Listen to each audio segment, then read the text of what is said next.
queridos alunos, sejam todos bem-vindos. Eu sou a professora Michele Santos, professora de História, e acompanhem comigo o objeto de conhecimento desta aula. Aula 17, objeto de conhecimento, emergência do fascismo e do nazismo. O detalhamento desta aula será o seguinte: conceito, fascismo e nazismo, características do fascismo e nazismo, os regimes totalitários e as influências e consequências desses regimes para os países. Vamos à nossa aula?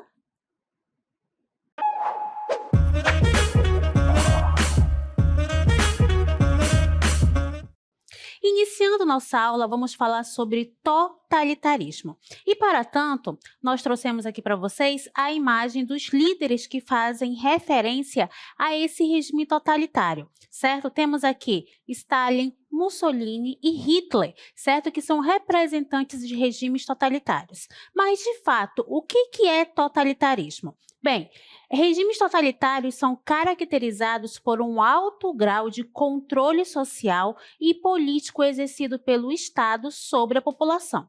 Nesse tipo de regime, as liberdades individuais são restritas ou suprimidas, e o poder se concentra nas mãos de um único líder ou partido político, como vocês puderam observar aqui a imagem, né, dessas pessoas que fazem referência aos regimes totalitários.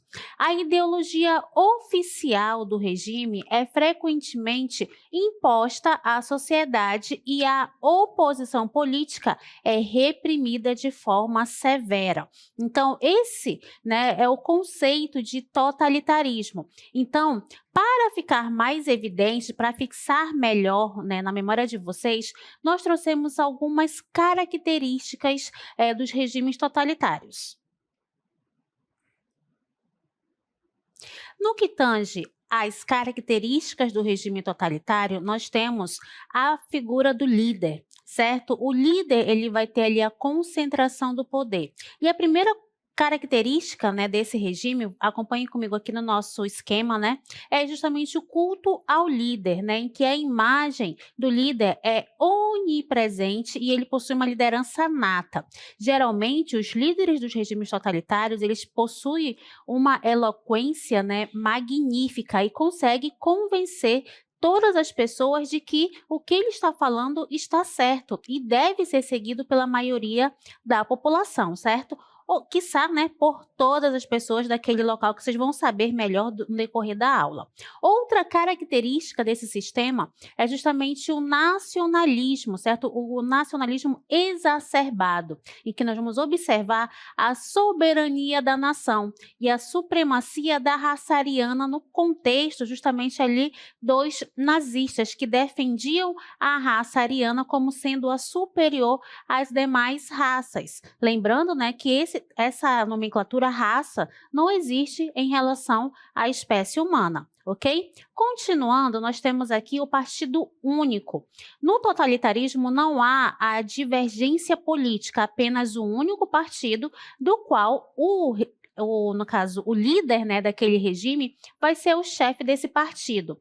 Não é permitido a presença de outros partidos políticos. Isso quer dizer que não é permitido oposição. E os opositores devem ser perseguidos, devem ser descartados, né, dentro daquele regime totalitário. Certo? Nossa próxima característica é o militarismo. Qual é uma forma de manter a cidadania, né?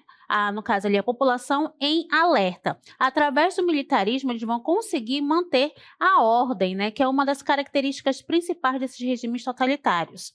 Outra característica, nós temos aqui o expansionismo territorial. O que seria isso? Aumentar a área de influência daquele território.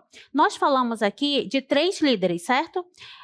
Um russo, certo? Um alemão e um italiano. Então, cada um desses líderes vai querer aumentar a sua área de influência, certo? E quando você fala de espaço vital, também está se referindo principalmente, né, à questão do nazismo, que é um regime totalitário.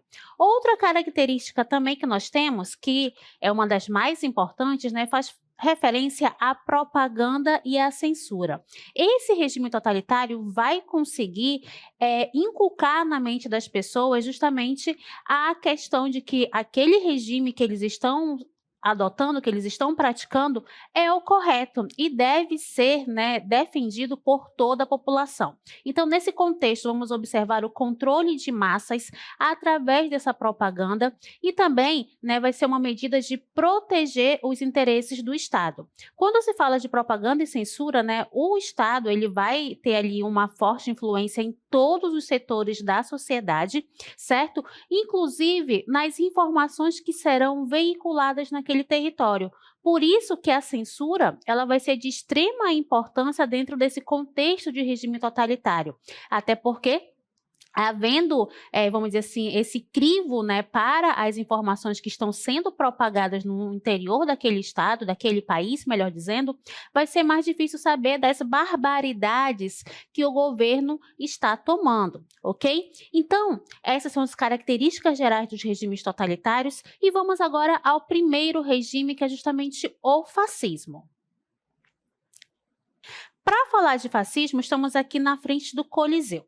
Alguns de vocês já devem ter visto essa imagem, já reconhecem essa imagem, certo? Esse monumento histórico, ele é desde lá do Império Romano, certo? E é uma referência para os italianos. Então, qual era a ideia de Mussolini, que estava à frente do sistema fascista na Itália, queria passar? Que ele estava mostrando que era necessário, era possível, né, resgatar aquela influência que o Império Romano teve no passado através da figura, né, através do sistema do fascismo. Então ele apresentava ali seus discursos, né, fazia movimentos sociais nas áreas próximas a esse monumento para mostrar a grandiosidade do Império Romano do passado e que poderia voltar a ter esse prestígio na sua figura como sendo líder fascista italiano, certo? Mas em que contexto vai acontecer o fascismo? Bem, quando acaba ali a Primeira Guerra Mundial, a Europa ela estava ali devastada economicamente. Então, a Itália também passava por uma crise econômica. Havia uma insatisfação com o sistema democrático e também o medo do comunismo. Mas, professora, por quê, né, havia esse medo do comunismo? Porque o comunismo, ele pregava, né, o fim da propriedade privada e ele também restringia ali o papel da figura, né, do regime democrático, vamos dizer assim, né? Então, por conta disso, havia, né, essa represália em relação a esse sistema, certo? Haverá também como característica a implantação, né, e o resgate e aquela ideia de pertencimento, então, através do nacionalismo exacerbado, certo? E também a propaganda fascista, que é uma das características principais, certo, dos regimes totalitários. Vão utilizar a propaganda, mostrar que é possível restaurar a economia italiana, certo? Mas para que isso acontecesse, era necessário ter um novo governante à frente dessa nação, certo? E aí vamos observar como é que vai acontecer essa chegada do fascismo ao poder, essa consolidação desse sistema totalitário na Itália. Acompanhem comigo. Vamos observar a ascensão dos regimes totalitários com sua implementação na Itália, que inicia com a Marcha de Roma em 28 de outubro de 1922, em que milhares de camisas negras, membros da milícia fascista, marcharam sobre Roma de diversas cidades italianas, exigindo que o governo do primeiro-ministro Luigi Facta renunciasse e cedesse o poder a Mussolini, certo? Esse era o contexto principal. Então, nós vamos observar aqui que membros dessa milícia fascista vão até Roma, né? Vão marchar sobre Roma para tentar retirar o poder, certo? Justamente do primeiro-ministro à época. Continuando. Consolidação do regime fascista entre 1922 e 1939.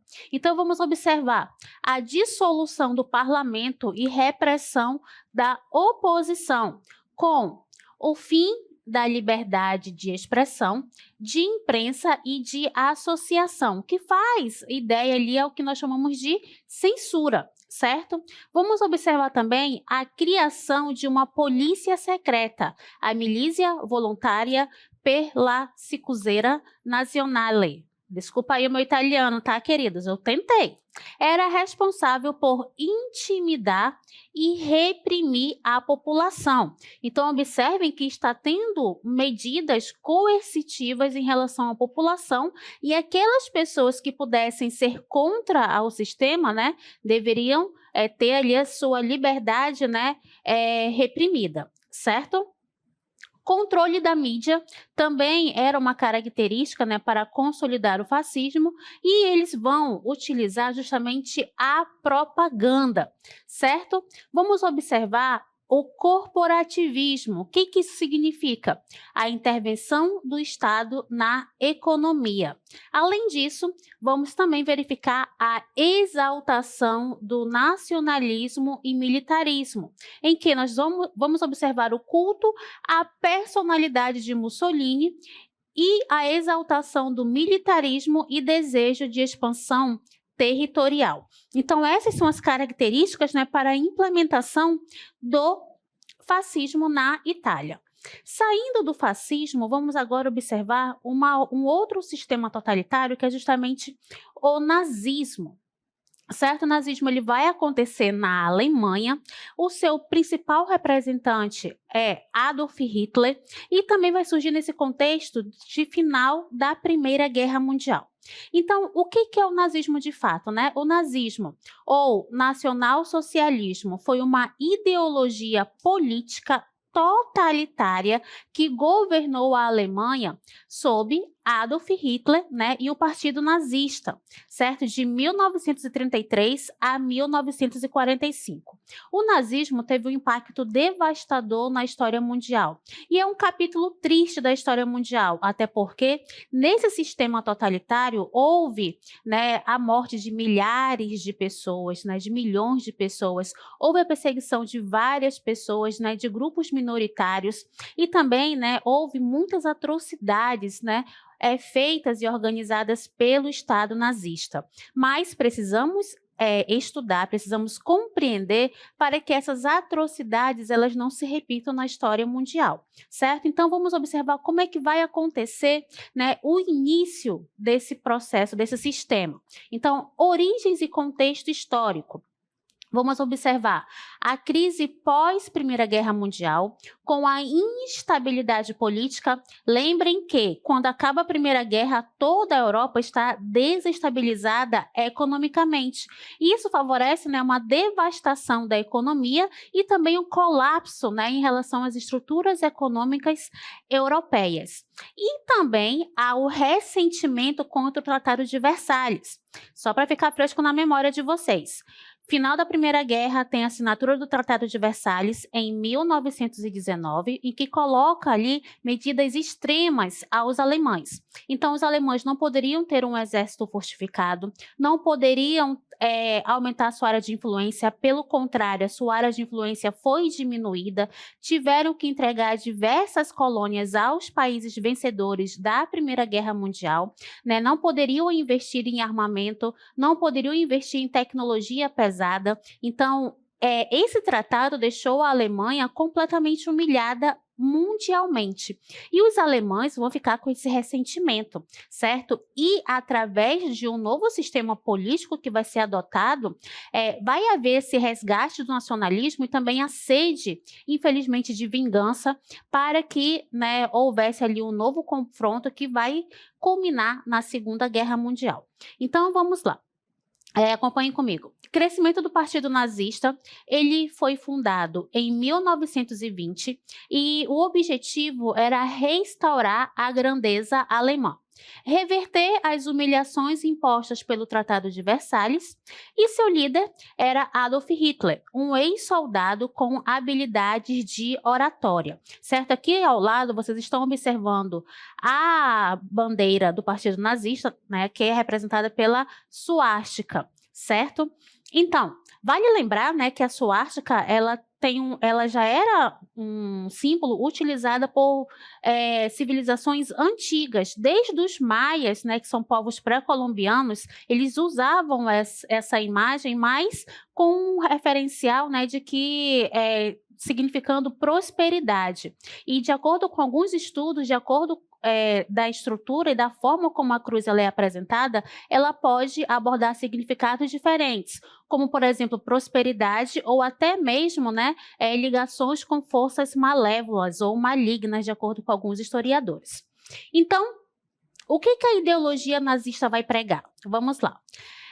O racismo e o antissemitismo, em que nós temos a superioridade da raça ariana. O que seria essa raça ariana, professora, que a senhora está falando de vez em quando? São as pessoas loiras, brancas, altas, dos olhos azuis. Então, essas pessoas são caracterizadas, né, pela raça ariana. E de acordo com a ideologia nazista, essas pessoas, né, deveriam ter um espaço voltado para elas, que é justamente a busca pelo espaço vital. Elas deveriam ter, né, essa superioridade e também deveriam subjugar outros povos, né, os grupos minoritários. Nesse contexto, vamos observar também o antissemitismo extremo. O que seria o antissemitismo? É justamente ser contra os judeus. Então, nesse contexto da ideologia nazista, vamos observar a perseguição em massa aos judeus. E também a questão do nacionalismo agressivo com a expansão territorial e a busca pelo espaço vital. Além do mais, vamos observar também o anticomunismo, que vai ser uma ameaça existencial e eles estavam determinados a erradicá-lo, certo? E a questão do controle total sobre a sociedade, a supressão da oposição política, o controle da mídia e o uso da propaganda massiva vão ser características dessa ideologia. Então, observem que nós estamos tendo aqui acesso ao que o nazismo ele estava pregando, e essas características que foram elencadas para vocês é justamente o primeiro passo para a consolidação e a implementação do nazismo. Então, eles começam primeiro mostrando um lado teórico bonito do nazismo, certo? Mostrando ali que é necessário e que é possível resgatar a superioridade da Alemanha, que é possível avançar para o Terceiro Reich, que era o que era pregado pelo Hitler, né, o Terceiro Reino, ou o Terceiro Império Alemão, e que para que isso acontecesse era necessário ter algumas medidas repressoras, certo? E eliminar aquelas pessoas indesejáveis dentro do território alemão. Acompanhem comigo. Vamos observar a implementação do nazismo. O líder do partido foi o austríaco Adolf Hitler, conhecido por sua grande capacidade retórica. Hitler assumiu o poder da Alemanha em 1933, ao ser nomeado chanceler, e implantou uma ditadura totalitária que perseguiu opositores e preparou o país para a guerra. Queridos, detalhe, né? Hitler, ele participou da Primeira Guerra Mundial, mas ele não foi assim um soldado exemplar, ou um soldado assim que fez grandes feitos, certo? Adolf Hitler, ele era mensageiro dentro da Primeira Guerra Mundial, e dentre umas detonações de bomba, ele ficou surdo temporariamente. Então, ele saiu da guerra antes de terminar a guerra propriamente dita, né? E ele soube depois que a Alemanha ela foi colocada como a grande culpada da Primeira Guerra Mundial, e ele ficou com aquele sentimento de que a Alemanha, né, poderia ter vencido a guerra, e por isso, né, que ele depois vai se associar a partidos políticos justamente para poder, né, conseguir resgatar a imagem de uma grande Alemanha. Consolidação do poder. Após o incêndio de Reichstag, em fevereiro de 1933, os nazistas usaram o evento para justificar a suspensão das liberdades civis e prender opositores. Há relatos, né, que esse incêndio ele foi proposital, certo? A Lei de Plenos Poderes, aprovada em março de 1933, permitiu a Hitler legislar sem o parlamento, consolidando seu poder ditatorial. Então, né, observem que, né, Hitler vai galgando passos para chegar até ao poder de fato. E sempre lembrem, tá? Ele tinha uma boa oratória, ele conseguia convencer muitas pessoas, certo? De acordo com a sua oratória. Então, para falar da consolidação justamente do sistema nazista, vamos observar algumas estruturas para que houvesse a repressão nazista. Então, nós temos aqui a SS Schutzstaffel. Eu acho que é assim a pronúncia, tá? Eu treinei bastante, tá, gente, o alemão hoje. Então, o que falava a Schutzstaffel? Ela dizia o seguinte, né? Ela controlava a Gestapo e os campos de concentração. E o seu responsável era o Heinrich Himmler.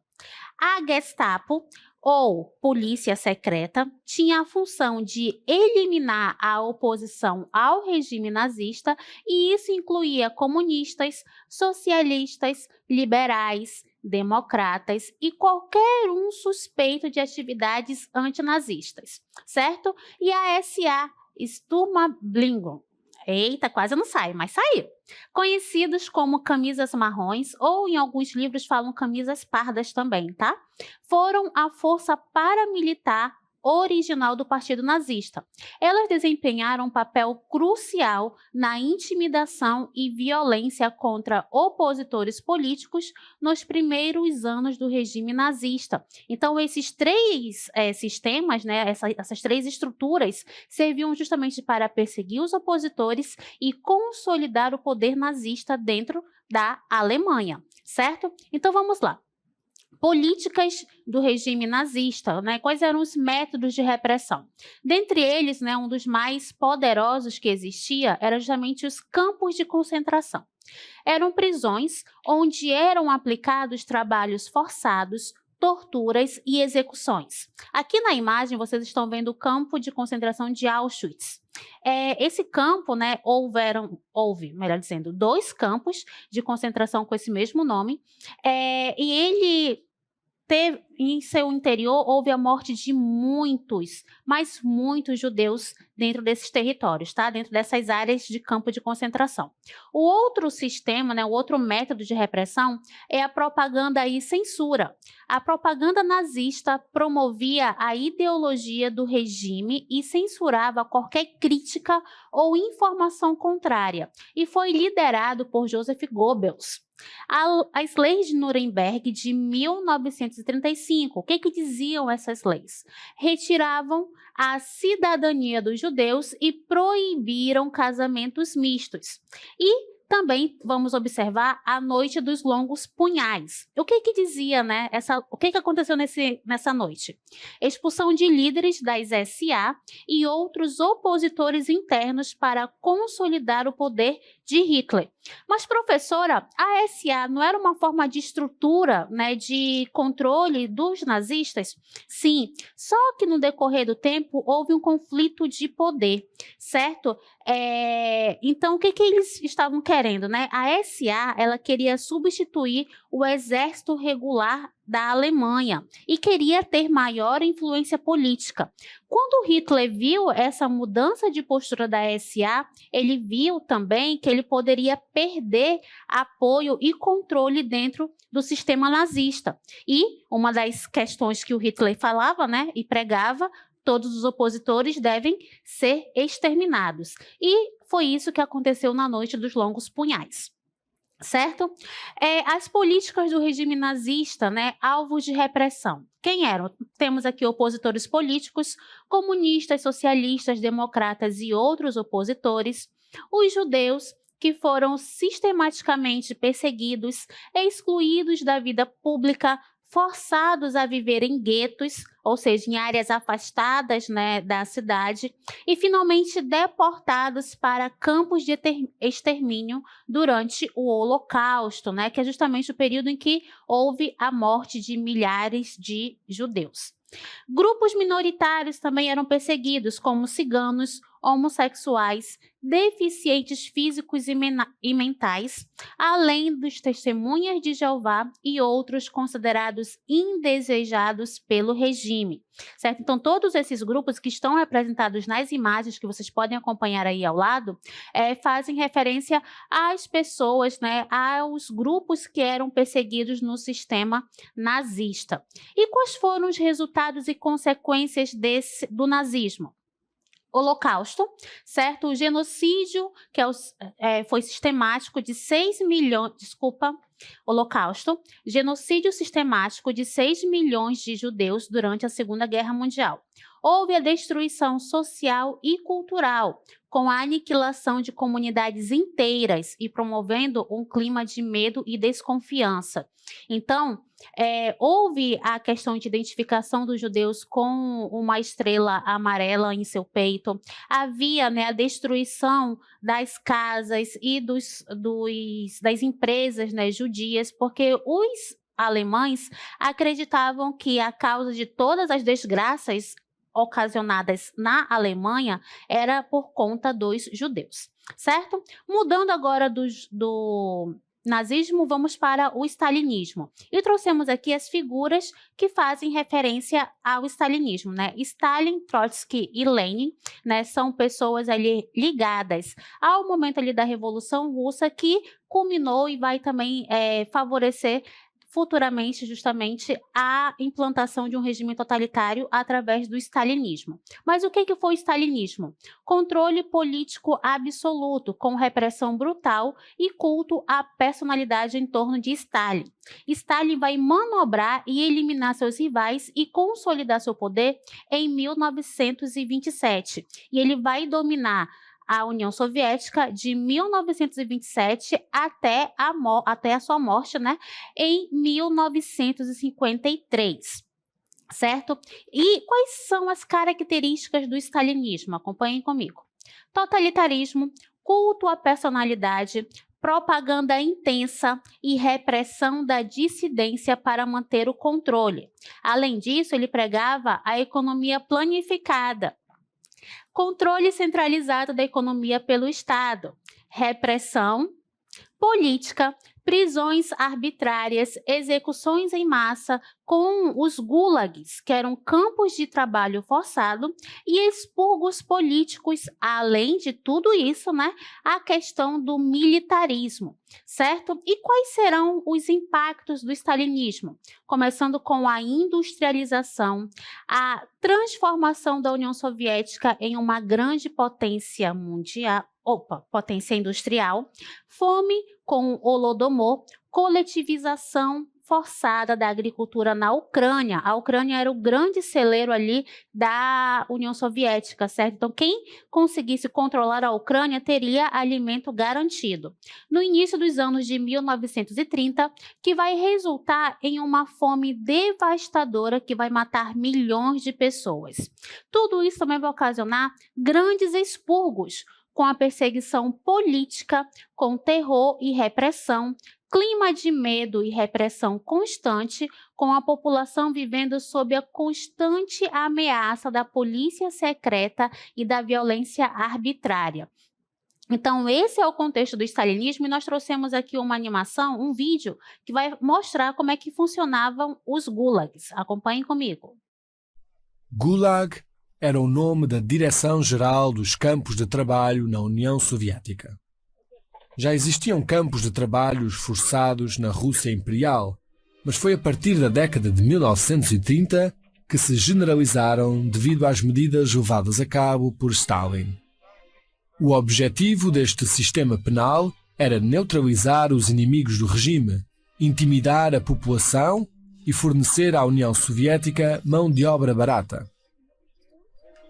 A maioria destes campos situava-se longe de zonas habitadas, sendo os mais duros os da Sibéria. Para estes campos foram deportados inimigos do regime, tanto soviéticos como estrangeiros, prisioneiros de guerra e outros elementos subversivos, onde deveriam efetuar trabalhos físicos extremamente duros, entre 10 e 12 horas por dia, como por exemplo em minas, na construção de estradas e vias férreas ou na exploração florestal. As condições de vida, higiene e alimentação eram terríveis, piorando inclusivamente devido ao mau tempo e crueldade dos guardas.